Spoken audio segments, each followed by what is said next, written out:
Hai pemirsa Media Duta Channel, kembali lagi bersama saya Bunda Mano. Kali ini saya akan membahas mengenai seputaran profesi jurnalis atau bagaimana cara membuat berita yang baik dan benar yang dapat diterima oleh pembaca. Kali ini saya ditemani oleh Bapak Zulkarnain Hamson atau biasa dipanggil Bang Zul. Beliau juga seorang dosen sekaligus Direktur Pusdiklat Join Nasional atau Jurnalis Online Indonesia. Kali ini kita akan membawa tema mengenai 4 fakta berita. Selamat pagi Bang Zul. Pagi. Segar-segar juga ini. Alhamdulillah sehat ya. Sehat. Ya. Oke Bang Zul. Sekarang saya mau bincang-bincang mengenai 4 fakta berita. Ya. Di sisi lain kan banyak masyarakat juga harus mengetahui bagaimana cara pekerjaan-pekerjaan atau cara kerja jurnalis dalam mencari berita. Oke, yang dimaksud 4 fakta berita itu seperti apa? Mulai dulu yang satu-satunya dulu, 2, 3, 4-nya yang kita bahas. Oke. Saya silahkan persilahkan Bang Zul untuk menerangkan satunya dulu, nomor satunya dulu. Terima kasih. Assalamualaikum warahmatullahi wabarakatuh. Waalaikumsalam. Selamat pagi, salam sejahtera untuk kita semua. Pemirsa Media Duta Sumber Inspirasi. Ya, Media Duta itu adalah tagline-nya itu sumber inspirasi. Sumber inspirasi, ya. Jadi bisa menginspirasi banyak orang. Iya. Berita itu memang lahir dari atau dibangun dari 4 fakta. Jadi berita yang tidak memiliki fakta sebetulnya dia cuma informasi atau opini. Ya, dia informasi dan dia tidak masuk dalam kategori berita. Jadi tidak semua pesan yang kita terima atau yang dikirim orang itu adalah berita, tidak semua. Atau yang dimuat di media adalah berita. Kalau dia dimuat di media baru dia berkategori berita. Ya. Tapi kalau tidak memenuhi unsur fakta, walaupun itu dimuat dalam sebuah media atau dalam media online, media cetak, media elektronik, tapi dia tidak memenuhi salah satu unsur fakta berita, apakah itu masih bisa dikategorikan berita? Tidak. Walaupun dimuat dalam media? Tidak. Saya katakan dia tetap masuk menjadi bagian dari berita, tetapi berita itu berita yang prematur. Berita yang tidak memenuhi syarat untuk disebut berita. Karena tidak memenuhi unsur fakta. Unsur fakta itu. Kemudian dalam kajian komunikasi kita, dalam kajian jurnalistik, itu kita kenal ada yang namanya fakta empirik. Fakta empirik.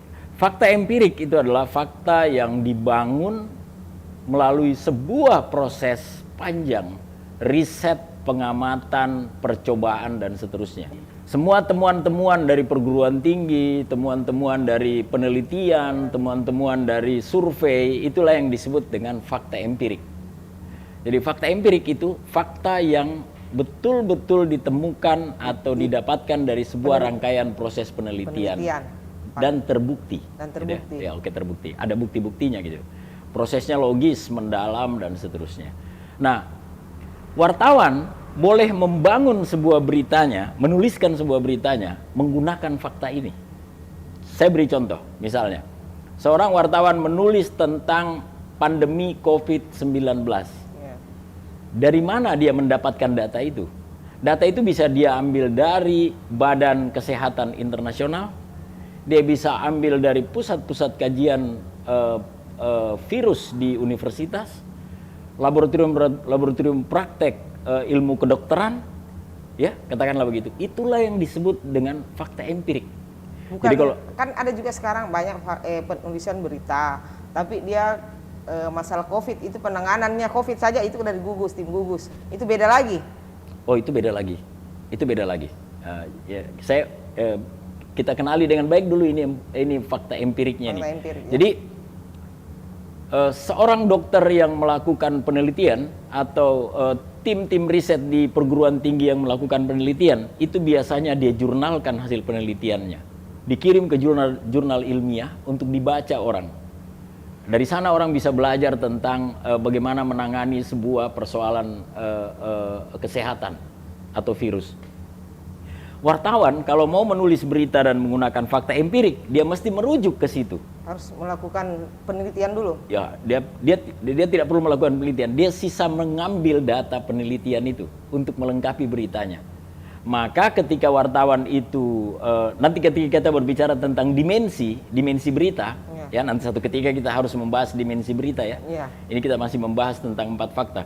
Maka ketika wartawan memulai dengan menyebutkan misalnya pandemi COVID yang ditimbulkan oleh menyebarnya virus corona dimulai dari Wuhan di China pada akhir 2020 telah menimbulkan korban kurang lebih 2 atau 3 juta manusia. Data itu diperoleh dari laboratorium penelitian di Universitas Wuhan di China. Itu data empirik. Itulah yang disebut data empirik. Ya, wartawan boleh mengambil itu untuk menguatkan beritanya, agar wartawan tidak boleh sembarang menulis kan? Dia rujukannya jelas. Dasarnya jelas. Atau dia ambil, jelas. Ya, atau dia ambil dari misalnya Lembaga Kesehatan Dunia WHO. Data WHO cukup banyak gitu. Itu juga hasil penelitian para periset di lembaga internasional, katakanlah begitu. Nah, jadi kalau ada yang bertanya, apakah yang disebut dengan fakta empirik? Fakta empirik adalah sebuah fakta-fakta yang lahir dari penelitian, pengamatan yang konsisten, kontinu, dan hasilnya bisa dipertanggungjawabkan. Terbukti. Nah, itu katakanlah itu. Itulah yang di salah satu dari itu, 4 fakta itu. Dimensi berita. Oke, berarti kita sudah selesai dengan yang disebut dengan fakta empirik. Fakta yang diambil dari hasil-hasil penelitian, temuan-temuan pengamatan yang terbukti, sahih. Cara mendapatkan datanya juga benar. Katakanlah begitu. Melalui penelitian. Oke. Fakta kedua. Itu fakta kedua. Nah, itu fakta pertama. Fakta pertama. Tadi fakta pertama empirik ya. Fakta keduanya apa itu? Fakta kedua adalah fakta publik. Fakta publik. Fakta publik itu adalah fakta di mana masyarakat yang mengalami langsung membenarkan sebuah peristiwa. Oke? Sebagai jadi saksi mata lah begitu. Oke, sebetulnya ini dirasakan, dilihat oleh masyarakat. Didengar oleh masyarakat. Tapi kadang begini, kalau fakta publik kan itu kan kadang didengar tapi tidak melihat. Apakah pendengaran itu artinya bisa diyakinkan bahwa itu adalah sebuah kebenaran? Kalau kita berbicara publik, maka kita berbicara tentang orang banyak. Kalau kita berbicara orang banyak, tentu orang banyak ini tidak hanya merekam dari satu sisi. Ibu Mano hanya mendengarkan. Tapi mungkin kawan yang lainnya itu melihat. Jadi di samping mendengarkan harus melihat, mendengarkan dan mengetahui. Ya, mengetahui. Itu harus satu rata-rata yang tidak boleh dipisah-pisahkan. Tapi ketika kita berbicara publik, maka persaksiannya adalah umum. Masyarakat umum. Banyak. Jadi kalau ada orang yang bertanya, apakah benar sesuatu itu terjadi? Semua orang mengatakan benar terjadi. Ada yang mengatakan saya melihat, saya mendengar. Katakanlah begitu ya. Itulah yang dimaksud itu fakta yang disebut publik. dengan fakta publik. Fakta publik itu biasanya apa? Banjir. Fakta publik semua orang mempersaksikan. Atau sebuah kecelakaan terjadi laka lantas di jalan dan direkam oleh orang dan dilihat orang banyak. Itu banyak orang. Itu fakta publik. Itu fakta publik. Atau kebakaran, itulah fakta publik. Katakanlah begitu ya. Itu yang disebut dengan fakta publik. Oke, jadi kalau kita berbicara tentang fakta publik, itu kita berbicara tentang persaksian masyarakat luas. Oke? Jadi apa yang dilihat oleh masyarakat orang apa banyak. Yang dilihat. Kalau baru satu orang yang melihat, 1 orang 2 orang yang melihat, kita belum bisa menyebutkan itu fakta publik. Tetapi ketika kita bertanya kepada siapa saja yang kita temui dan mereka mengatakan, iya saya mendengar, saya mendengar cerita, saya bahkan melihat. Artinya banyak yang membenarkan. Kejadian itu disebut dengan fakta publik. Wartawan boleh membangun beritanya berdasarkan fakta publik. Berdasarkan sumber yang orang banyak merasakan. Katakanlah begitu. Jadi kalau sumbernya fakta publiknya itu banyak kan sekarang dilihat yang diposting di media sosial, di medsos, taruhlah Facebook, itu bisa kan diambil sumbernya. Ada sebagian orang yang tidak tidak menyetujui bahwa semua lontaran di media sosial itu bisa dijadikan sebagai bahan berita, karena ada unsur etik di dalamnya ya. Tetapi seorang wartawan yang baik boleh menjadikan informasi di media sosial itu sebagai dasar. Dia memulai melakukan pengamatannya untuk melakukan penulisan bisa berita. juga mulai dari media sosial dilakukanlah investigasi selanjutnya. Artinya ketika saya ambil postingannya Bang Jul, Ya, sumber dari postingan Facebook akun bernama ini kan, itu kan bisa. misalnya terjadi longsor di salah satu kabupaten. Ada warga di sana yang memposting itu, wartawan boleh menjadikan itu dasar untuk menindaklanjuti. Bukan mengambil data di FB itu kemudian membuat berita. Ada kejadian yang salah sebetulnya. Wartawan mengambil postingan dari media sosial itu kemudian membikinkan berita bahwa si Anu bercerita tentang Anu. Tapi itu sebetulnya wartawannya tidak pernah ke lokasinya. Nah, kalau itu dari sisi etik salah sebetulnya. Yang benar adalah itu menjadi informasi dasar, kemudian wartawan turun ke lapangan mengecek kebenarannya. Apakah benar di titik itu ada kejadian? Kalau memang benar, dia boleh mengambil gambar, mewawancarai orang dan seterusnya. Artinya, jadi untuk informasi awal boleh? Ya, itu yang saya maksud. Media sosial hanya sebagai informasi awal untuk ditindaklanjuti. Ditindaklanjuti atau diinvestigasi selanjutnya. Jadi wartawan boleh melakukan penulisan beritanya ketika dia menggunakan fakta publik. Dia bertanya ke orang-orang berbicara, "Iya Pak, di sini air tidak mengalir Pak di sini." Dia ke rumah sebelah lagi, air tidak mengalir juga. Dia ke rumah sebelahnya lagi. Oke, berarti masyarakat merasakan air tidak mengalir. Tapi zaman sekarang begini Kak, begini ya? Bang Jul. Artinya begini, dengan fasilitas yang sudah cukup canggih saat ini, apakah diwajibkan wartawan terus terjun ke lokasi, sementara kan ini ada WA, WhatsApp, ada Instagram, pokoknya banyak lah fasilitas sekarang. Apakah perlu kita harus ke sana sementara daerahnya jauh, sementara ini berita harus kita buat dulu? Minimal untuk mengetahui atau menyampaikan bahwa terjadi di sana agar masyarakat berhati-hati. Oke. Sebetulnya yang saya sebutkan tadi dari awal bahwa ada pro kontra soal penggunaan informasi di media sosial untuk dijadikan berita. Sebab wartawan tidak memenuhi unsur peliputan kalau dia tidak melakukan persentuhan dengan lokasi. Bagaimana dia bisa melakukan verifikasi? Bagaimana dia bisa membuktikan sebuah peristiwa itu terjadi dan seterusnya? Ya itulah informasi publik. Artinya informasi itu tidak bisa diyakini kebenarannya sebelum ada cross check pada lokasinya. Seorang wartawan itu harus berpedoman pada itu. Tidak boleh terburu-buru memberitakan bahwa sementara terjadi longsor di sana dan seterusnya, tapi dia tidak pernah ke sana. Tapi begini Kak, karena itu berpotensi untuk sekarang kan banyak, kadang orang tinggal ambil aja berita di media-media lain, tinggal kita buat lagi rilisnya, dirubahlah redaksinya. Artinya terus di situ ada keterangan dari pihak kepolisian bahwa memang terjadi situ, itu bagaimana itu Kak? Itu plagiarisme. Wartawan tidak pernah mewawancarai orang, mengambil informasi orang kemudian memberitakan. Tapi ada sumbernya kan, bisa dicantumkan sumbernya. Yang benar adalah dia harus mewawancarai sumber itu. Itu yang benar. Bukan dia mengambil informasi orang, lalu kemudian informasi itu diolah bahwa itulah berita yang dia buat. Sekarang humas kayak Polres, Polsek itu kan memiliki humas. Dia banyak bermitra dengan teman-teman media. Itu kadang informasinya dia share aja di grup WA sebagai mitra ya. Disitulah kami teman-teman media mengambil informasi itu. Itu pengecualian karena ada kesepakatan bahwa dia menjadi sumber informasi yang akurat dan bisa dipercaya.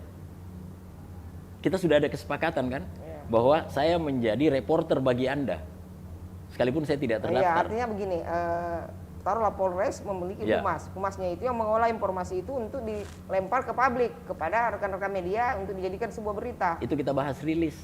Itulah yang namanya rilis. Itu namanya rilis. Itu namanya beda rilis. lagi itu fakta publik.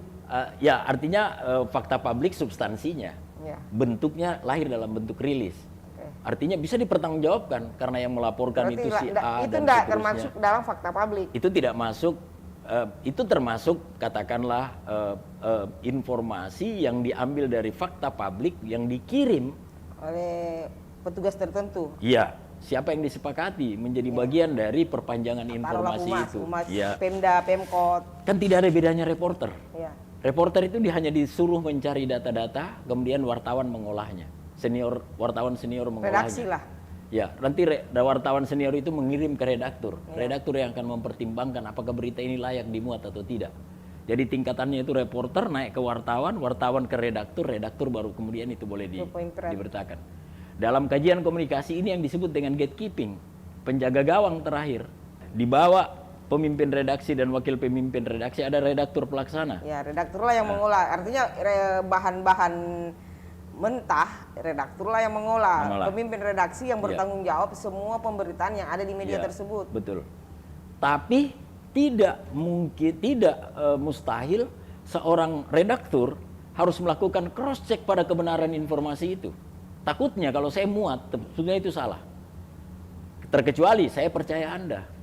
Jadi memang wartawan itu gampang-gampang susah. Kita berbicara tentang 9 elemen jurnalistik kalau kita mau. Ya. Karena di 9 elemen jurnalistik kita akan berbicara tentang disiplin verifikasi. Kemudian fakta ketiga adalah fakta psikologis. Psikologis, artinya beban psikologis yang diterima orang ketika kita memberitakan orang tersebut. Oke. Kembali itu kalau fakta psikologis itu kan kembali kepada nurani penulis. Ada kaitannya dengan nurani atau kalau fakta psikologis bukan nurani penulisnya. Oke, mungkin ada nurani penulisnya, tapi ini adalah psikologi orang yang diwawancarai. Iya, maksudnya penulisnya juga harus mempunyai nurani dong. Kenapa saya bilang mempunyai nurani? Jangan kita asal menulis, terus kita tidak memikirkan dampak psikologis dari orang yang kita tulis. Jadi kembali ke hati nurani kita sebagai penulis. Iya. Kita kembali ke fakta psikologis tadi itu. Fakta psikologis itu adalah wartawan mewawancarai sumber atau berita dibangun dari rekaman peristiwa yang dialami oleh seseorang. Peristiwa yang dialami seseorang itu, orang itu merasakannya. Ya, jadi seseorang tidak boleh bercerita bahwa dia merasakan es itu sangat dingin sementara dia tidak pernah pegang es. Orang yang pernah pegang es batu es itu, yang bisa bercerita bahwa batu es itu sangat dingin. Atau salju itu sangat dingin. Ya, katakanlah begitu. Nah, ini pengalaman psikologis orang. Nah, wartawan boleh mewawancarai sumber yang disebut dengan fakta psikologis itu tadi. Seorang yang mengalami peristiwa, seorang yang trauma, seorang yang mengalami proses kekasaran, kekerasan, dan seterusnya, pelecehan dan seterusnya. Dia boleh mewawancarai. Memang ini ada etikanya. Kalau kita sampai pada berbicara tentang memberitakan korban, itu ada etikanya, baik itu perempuan maupun anak, juga pelaku anak. Tapi kita kembali kepada fakta psikologis tadi itu. Jadi fakta psikologis itu adalah wartawan mewawancarai sumbernya, yang sumber itu betul-betul merasakan sebuah peristiwa dan itu berdampak bagi jiwanya. Psikologisnya. Katakanlah itu. Jadi kadang-kadang kita membaca berita, wartawan yang cerdas menyusun fakta-fakta beritanya, dia menyelipkan itu. Jadi ketika seorang itu berbicara tentang bagaimana dia trauma, masyarakat dia pakai fakta publik untuk membenarkan. Publik akan mengatakan bahwa benar. Fakta opini itu adalah fakta, saya klasifikasinya menjadi 2. Pertama adalah wartawan tanpa mewawancarai narasumber atau tidak memiliki fakta-fakta yang kuat menuliskan beritanya. Apa itu? Menuliskan seperti dia sementara mengarang bebas. Dia menulis saja semau-maunya. Katakanlah begitu ya. Opininya yang bermain. Itu opini wartawan. Nah, opini kedua adalah opini yang diambil dari seseorang yang menjadi narasumber. Fakta opini. Pandangan-pandangan saya. Nah, wartawan kalau pintar mengambil fakta opini, dia harus tahu persis mengapa seseorang dijadikan sebagai narasumber untuk fakta opininya. Itu pertama karena keahliannya. Jadi jangan mewawancarai seseorang yang sebetulnya tidak ahli pada bidang itu. Yang tidak berkompeten. Ada sebuah kapal yang tenggelam, ada ratusan orang yang tenggelam, tiba-tiba kita mewawancarai pengusaha travel. Dia bukan ahli kapal. Harusnya ke tim penyelamat. Mestinya boleh. Dia boleh ke tim penyelamat, tim SAR. Yang boleh berbicara. Kemudian dia berbicara kepada ahli perkapalan, ahli kapal Apa ya. penyebab sampai sehingga kapal itu Iya, tenggelam? kira-kira apa yang menyebabkan terjadinya karamnya kapal itu, katakanlah, dan seterusnya. Jadi orang diwawancarai untuk fakta opini berdasarkan keahliannya. Fakta opini juga itu wartawan harus ambil dari orang yang memiliki kewenangan. Siapa itu? Orang yang memiliki kewenangan untuk memberi penjelasan. Di kantor, saya selalu mengistilahkan, di kantor ini ada banyak pegawai. Ya. Tapi hanya ada satu humas yang boleh memberi penjelasan kepada media. Media. Tidak semua orang satu kantor itu boleh berbicara kepada media. Karena pusing kepala juga itu, kepala kantornya kalau semua pegawainya berbicara. Makanya ada public humas. humas atau public relation. Ya. Itulah yang disebut ditunjuk sebagai fakta opini karena kewenangannya sebagai humas. Humas untuk Beri mengkanter penjelasan. atau memberi penjelasan Ya. kepada rekan-rekan media. Iya, katakanlah begitu. Ingat Tetapi itu. bila seseorang harus mewawancarai proses persalinan, ya, Ya. persalinan orang melahirkan, lalu kemudian dia mewawancarai dokter ahli mata, itu juga salah. Salah. Yang dia harus wawancarai adalah bidan atau dokter ahli kandungan. Nah, jadi saya begitu. kira sudah jelas. Jadi bincang-bincang kali ini dengan Bang Zul sangat menarik karena kita akan mengupas atau membahas tentang bagaimana cara penulisan dan pemberitaan yang benar. Oke, ada closing statement saya. Boleh? Ya. Jadi para pemirsa Media Duta, sumber inspirasi ya. Iya. Ya. Yang harus diingat dari 4 fakta berita ini adalah kawan-kawan jurnalis ataupun yang memiliki keinginan untuk mengetahui dunia jurnalis itu Seperti apa? betul-betul mengenali fakta empirik, mengenali fakta publik, mengenali fakta psikologis, dan terakhir mengenali fakta opini dengan baik. Dengan demikian, saya yakin dan percaya berita yang akan dilahirkan adalah berita yang memiliki kualitas yang baik. Saya kira barangkali itu, Bu Mano. Terima kasih. Terima kasih Assalamualaikum juga. warahmatullahi wabarakatuh. Waalaikumsalam.